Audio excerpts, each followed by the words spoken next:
కూడా మహాన్యాసపూర్వకంగా ఏకాదశి రుద్రాభిషేకములు, లఘు పూజ, అలాగే సాయంత్రం సహస్రనామ విధానంగా కుంకుమార్చన, భక్తుల స్వహస్తాలతోటి అమ్మవారి కుంకుమ పూజ జరిగింది. అదేవిధంగా చతుర్వేద సృష్టి, సర్వ సంగీత సేవలన్నీ కూడా జరిగాయి. రేపటి రోజున ఉదయాన్నే 6:30 గంటల కల్లా మహాన్యాసము, 7 గంటల కల్లా అమ్మవారికి అభిషేక సేవ ప్రారంభమవుతుంది. కావున అభిషేక సేవలో పాల్గొనే వాళ్ళు రేపటి రోజున 7 గంటల కల్లా భక్తాదులు కూడా రావాల్సిందిగా విజ్ఞప్తి చేస్తున్నా. అదేవిధంగా రేపటి రోజున ఆదివారం కాబట్టి ఈ నవరాత్రుల్లో ఏదో ఒక్క రోజైనా కనీసం, అంటే మనం నిత్యం కూడా మనం పూజ చేస్తున్నాం, కానీ ఎవరు కూడా సహస్రనామ స్తోత్రాన్ని చెప్పట్లేదు.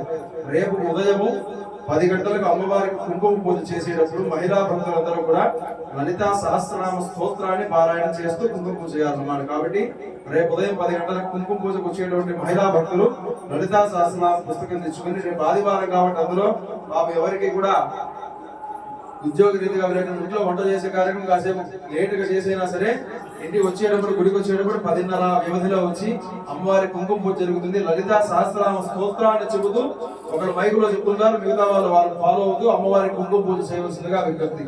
కావున ఇదే విధంగా రేపు ఉదయాన్నే 10-10:30 గంటల కల్లా అమ్మవారికి 10 గంటల కల్లా రావాల్సిందిగా విజ్ఞప్తి. రేపు సాయంత్రం యథావిధిగా అమ్మవారి కుంకుమ సేవలన్నీ కూడా జరుగుతాయి. కావున మంగళవారం రోజున దుర్గాష్టమి రోజున దుర్గా హోమం, రుద్ర హోమం ఉంటాయి. అదే రోజున తర్వాత బుధవారం రోజున చండీ హోమం, మహానవమిలో చండీ హోమం, మహాపూర్ణావతి హోమాలు ఉంటాయి. వాటి గురించి నేను మరలా మీకు సవిస్తారంగా చెప్తాను. కావున రేపటి రోజున జరిగేటువంటి కార్యక్రమాల్లో ప్రతి ఒక్కరూ కూడా పాల్గొని జగదమ్మ కృపకు పాత్రలు కావాల్సిందిగా మరీ విజ్ఞప్తి చేస్తున్నాం. పైకి తీర్థ విస్తారం పార్వతి